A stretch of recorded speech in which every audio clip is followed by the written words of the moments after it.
कत्ल के शुबा में मुलजिम को जाली पुलिस मुकाबले में मारने का खदशा के पेश नज़र चक नंबर 67 गाबे के रहायशियों का फैसलाबाद पुलिस के खिलाफ जिला कौंसल चौक में एहतजाज। परवेज़ के लवाहिकीन का वज़ीर आला Punjab, IG Punjab, RPO, CPO Faisalabad से फौरी नोटिस लेने का मुतालबा। और इन्होंने कहा कि अगर परवेज़ ने कत्ल किया है तो उसका फौरी चलान किया जाए, अगर बेकसूर है तो उसको बरी किया जाए। परवेज़ के लवाहिकीन ने मीडिया से गुफ्तगू करते हुए कहा, पुलिस ने 302 के मुकदमा में मोहम्मद परवेज़ को गिरफ्तार करके किसी नामालूम जगह पर मुंतकिल कर दिया। बार बार मुलजिम के बारे में दरियाफ्त करने पर कुछ नहीं बताया जा रहा।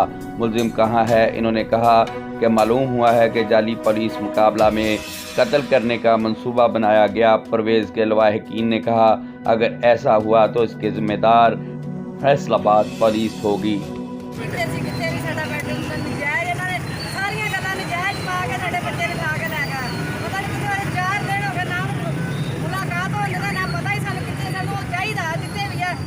अभी चाहिए साडी ये पता नहीं सानू ये भी नहीं पता केड़ा थाना ले गया सानू फोन आया साडा मुंडा फड़िया गया।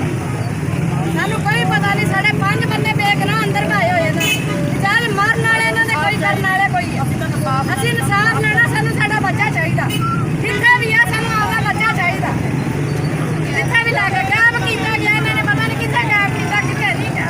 शमशेर जी ने फड़ के ले साडा बेटा पुलिस की नौकरी करदा सी, 15 साल ਉਹਨੇ ਪੁਲਿਸ ਦੀ ਨੌਕਰੀ ਕੀਤੀ, ਪੁਲਿਸ ਦੀ ਗੱਡੀ ਚਲਾਉਂਦਾ ਸੀ। ਸਾਡਾ ਬੱਚਾ ਸਾਰਿਆਂ ਨਾਲ ਨੇਕ ਬੱਚਾ, ਸਾਰੇ ਨਾਲ ਕਿਤੇ ਨਾਲ ਧੋਖਾ ਕਰਨ ਨੂੰ ਕੋਈ ਬੰਦਾ ਕਹਦੇ ਪੁਲਿਸ ਵਾਲੇ ਕਹਦੇ ਭਲੇ ਕਰਦਾ ਸੀ ਲੋਕਾਂ ਦੇ, ਨਜਾਇਜ਼ ਨਹੀਂ ਸੀ ਚੱਲਦਾ। ਸਾਡਾ ਬੱਚਾ ਚਾਹੀਦਾ ਸਾਨੂੰ, ਅਭੀ ਚਾਹੀਦਾ ਸਾਨੂੰ, ਗੱਲ ਚਾਹੀਦੀ ਸਾਨੂੰ। ਸਾਡੇ ਨਾਲ ਨਜਾਇਜ਼ ਕੀਤੀ, ਜਿਹੜਾ ਵੀ ਕਰਦੇ ਨਜਾਇਜ਼ ਇਹਨਾਂ ਨੇ ਮਾਰਦਾ ਕੋਈ ਕਰਦਾ ਕੋਈ ਮਾਰਦਾ ਕਰਦੇ ਕੋਈ ਸਾਡੇ साडा पुत चाहिए, जांच कीती साडे खाने में।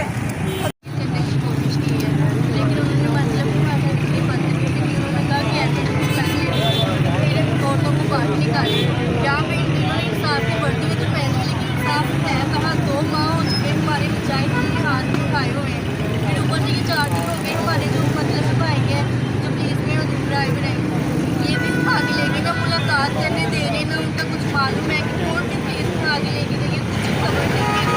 दोबारे नाम से लेके आए हैं, मतलब वो सोया हुआ था जब भी उनको लेके गए। नहीं बस ये नहीं पता है, लेकिन बस उसको आगे लेके कुछ है मतलब कि मालूमात हाँ जी वो भी इसी केस में हाँ जी जब में है हाँ जी वो 3 शमशेर चीमा लाले ला के ठा के ले आया। शमशेर चीमा